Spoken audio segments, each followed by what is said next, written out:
NCSBN has announced some changes coming in February 2027. If you are planning to write the NCLEX, it's important that you know what these changes are. One of the most important things that have happened, or the biggest change that has happened, is the cost to the NCLEX exam. So if you're planning on writing the exam, whether your entry point is Canada, United States of America, or Australia, you need to be aware of these changes because this could impact your budget and your timeline. Now, in this video, I'm going to explain to you what is changing, what it means for internationally educated nurses, and whether you need to bring your exam forward and test before February 2027 when these changes take effect. If you're new here, my name is Elizabeth. I am a Nigerian trained nurse now living and working in Canada, and I help internationally educated nurses navigate their nursing journey into Canada. With that being said, let's get back into the video, and we're going to start by talking numbers. Now, keep in mind that NCSBN has approved this increase in fees, but it takes effect in February of 2027. What you do need to know, however, is that if you're licensing through the United States, your fee is going to increase from 200 to 350 USD. In Australia, it will also increase from 200 to 350 United States dollars. However, in Canada, if you're going to be licensing through Canada, your fee increased from 360 to 570 Canadian dollars.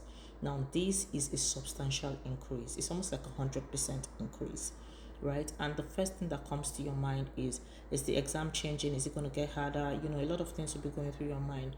Now, the exam is not going to get harder. The process is not changing, but the fee that you need to pay in order to test to become an RN is what has changed. So you're going to be making these changes in your fee come February 2027. Now, I know that a lot of people are like, why is NCSBN making these changes? Well, what they have cited to us is the fact that they want to continue to maintain or sustain this examination in the long term.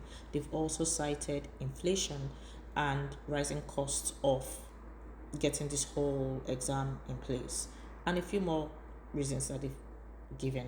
Now, whether we like this increase or not, what has not changed is that this is something that they have shared with us to be their reasons. I mean, that's what they've said. We're just going to go by what they have said. Now, the other question that will be on the mind of a lot of internationally educated nurses is, where am I going to get the money from? Well, I know how this impacts you because you are not just paying for the NCLEX exam. There are other fees that come into play here. You are going to pay for your evaluation, for your education credentialing. You're going to pay your courier fees to have this documentation sent to all these bodies and all these places that you have to send them to. If writing an English text exam is also something that you're looking to do, then it's important that you also have this in your budget, especially if you're going through the express entry. You would need to write the English text exam, whether it's IELTS or CELPIP General. That's also a fee that one has to think about. Now, we're talking about an increase coming to the NCLEX fee, and that's why this is important to share, because you need to budget and you need to plan and you need to know what adjustments you need to make. The other question that I know is on the mind of a lot of people is, should I write the exam? Well, we'll look at it in two ways.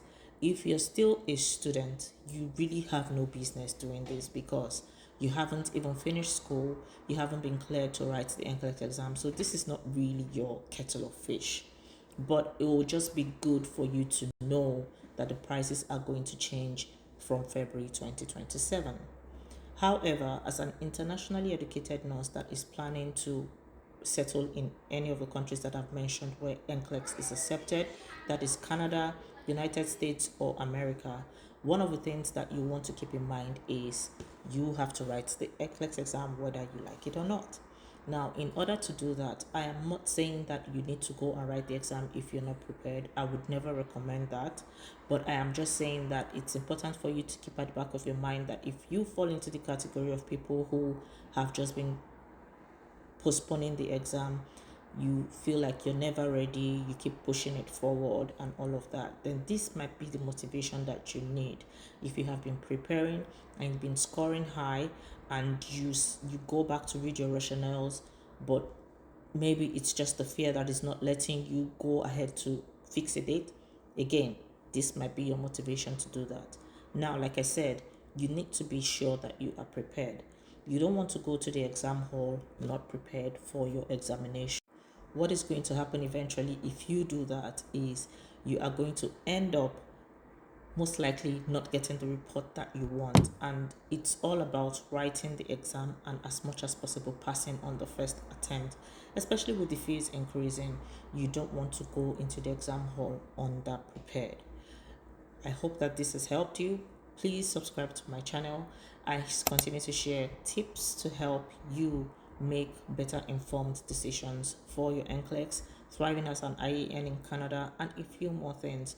Feel free to also please share this video to another internationally educated nurse that you believe is going to benefit from this. Also, if you're still trying to figure out your way in terms of where to start and what to do, please feel free to grab my IEN guide to move into Canada. The link will be in the description. See you in my next one. Bye, guys.